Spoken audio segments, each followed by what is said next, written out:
Good morning student, my name is Ramandeep Kaur. ये lecture है आपका बेसिक अकाउंटेंसी का। आज हम अपने इस लेक्चर में जो अकाउंट की फ़र्स्ट बुक हम ओपन करते हैं जर्नल, उसके बारे में पढ़ेंगे। ठीक है, उसका क्या होती है जर्नल की बुक, क्या परफॉर्मा होता है वो करेंगे। ठीक है, तो जॉर, जो जर्नल में जॉर का मीन्स होता है उसका मीन होता है डे। फ्रेंच लैंग्वेज में जॉर को हम डे बोलते हैं। तो जर्नल देयर फॉर इसका मतलब होता है कि एक बुक जिसमें हम डेली की बिजनेस जो ट्रांजैक्शन होती हैं बिजनेस की वो करते हैं। जर्नल को हम ओरिजिनल एंट्री की बुक भी बोल देते हैं, क्योंकि सारी जो बिजनेस ट्रांजैक्शन हमने रिकॉर्ड करनी होती है फर्स्ट हम वो इस बुक्स में ही ऐड करते हैं, इसमें ही रिकॉर्ड करते हैं। तो जर्नल एक बुक है जिसमें सारी ट्रांजैक्शन जो है क्रोनोलॉजिकल ऑर्डर में की जाती हैं, मीन्स के एक सीक्वेंस में जिस जिस डेट को हुई है। तो आज की मतलब आज जो डेट है तो आज उसकी एंट्री करेंगे, अगर नेक्स्ट जो डे होगा नेक्स्ट डे में एंट्री होगी तो वो नेक्स्ट डे में करेंगे। ठीक है, नेक्स्ट डे डालकर तो प्रॉपर क्रोनोलॉजिकल ऑर्डर में इसको करते हैं। तो जो प्रोसेस रिकॉर्ड करता है ट्रांजैक्शन को जर्नल बुक में उसको हम जर्नलाइजिंग बोल देते हैं। तो जिस मैनर में और जिस फॉर्म में ये सारी ट्रांजैक्शन रिकॉर्ड की जाती है जर्नल में उसको हम जर्नल एंट्रीज बोल देते हैं। तो जर्नल एंट्रीज डालने के लिए हमारे पास रूल्स होते हैं कुछ जिनको हमें फॉलो करना होता है। उन रूल्स को फॉलो करने के बाद ही हम अपनी एंट्रीज जो है वो बुक्स में डाल सकते हैं। तो कल मैंने आपको अकाउंट्स बताए थे कि हमारे पास कितने टाइप्स के अकाउंट होते हैं, real account, nominal account and personal account. तो हर एक अकाउंट के लिए डिफरेंट रूल होता है एंट्री को ऐड करने का, रिकॉर्ड करने का। ठीक है, तो जैसे कि रियल अकाउंट होता है उसका रूल होता है कि debit what comes in and credit what goes out, कि उस चीज़ को अमाउंट, उस चीज़ अकाउंट को हमने डेबिट करना है जो चीज़ हमारे पास आई है रियल अकाउंट्स में। ठीक है जी, तो जो चीज़ हमसे गई है उसको क्रेडिट कर देना। ठीक है, मान लीजिए हमें हमारे पास कैश आया है तो कैश क्या हो गया, एक रियल अकाउंट है तो उसको हम डेबिट करेंगे अगर वो हमारे पास आया है। बट अगर हमने कैश किसी को दिया है तो उसको हम क्रेडिट करेंगे क्योंकि कैश जो है वो हमारे हाथ से चला गया है। ठीक है, रूल नंबर 2 वो है पर्सनल अकाउंट्स के लिए। उस वहाँ क्या है, debit the receiver, credit the giver. Debit the receiver, जिस बंदे ने रिसीव कर लिया उसको हमने डेबिट करना है, और जिस बंदे ने दिया है उसको क्रेडिट करना है। ठीक है, तो मान लीजिए रमेश जो है उसको पैसा आया, तो रमेश जो है वो एक पर्सनल अकाउंट है तो रमेश को पैसा आया, डेबिट द रिसीवर, वो रिसीवर हो गया।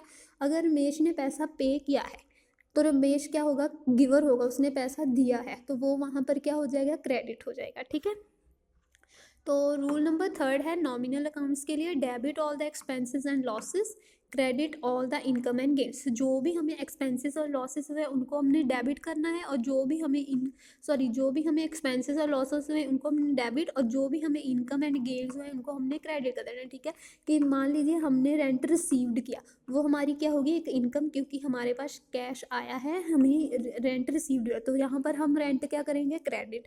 और वही रेंट हमने पेड किया होता तो वो हमारा एक्सपेंस बन जाना था तो उसको हमने डेबिट कर देना था। ठीक है, नेक्स्ट है pro forma of journal.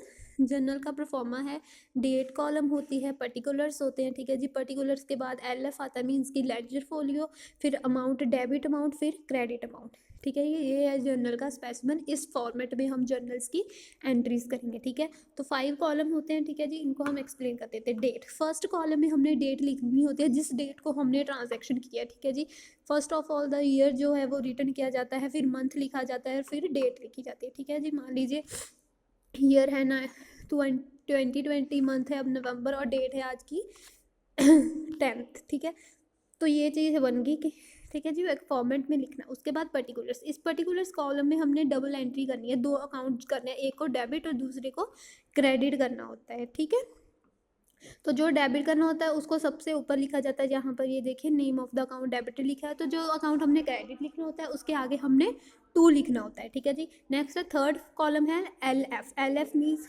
Ledger folio. Ledger folio means कि इस कॉलम में हमने पेज नंबर लिखना होता है, जो अकाउंट हमने लेजर बुक होती है वो हम नेक्स्ट आगे करेंगे। ठीक है, तो जो लेजर बुक में जो अकाउंट हमने ओपन किया उसका पेज नंबर हमने यहाँ पर लिखना होता है। ठीक है, मान लीजिए यहाँ पर कैश अकाउंट लिखा है। ठीक है जी, डेबिट किया आपने कैश अकाउंट, तो जो कैश की एंट्री हमने लेजर बुक में जो कैश अकाउंट हमने ओपन किया होगा जहाँ पर वो पेज नंबर होगा वो पेज नंबर हम यहाँ लेजर फोलियो में डाल देंगे। ठीक है, नेक्स्ट इज डेबिट अमाउंट, जो अमाउंट हमने डेबिट किया, अकाउंट डेबिट किया उसका जो अमाउंट होगा यहाँ पर लिखेंगे, और जो नेक्स्ट है क्रेडिट अमाउंट, जो हमारा अकाउंट क्रेडिट किया उसका जो अमाउंट होगा वो हम यहाँ पर लिखेंगे, ठीक है। तो नेक्स्ट एक बनती है नरेशन। वो देखिए यहाँ नरेशन हमने पर्टिकुलर्स वाले कॉलम में जब हमने दोनों अकाउंट्स डेबिट क्रेडिट कर दिए तो उसके नीचे उसकी एक डिटेल्स ना, एक डिस्क्रिप्शन लिखनी होती है। मान लीजिए हमने कुछ परचेज किया है तो हम नरेशन में लिख देंगे बीइंग गुड्स परचेज्ड, ठीक है, तो वो एंट्री बन जाएगी।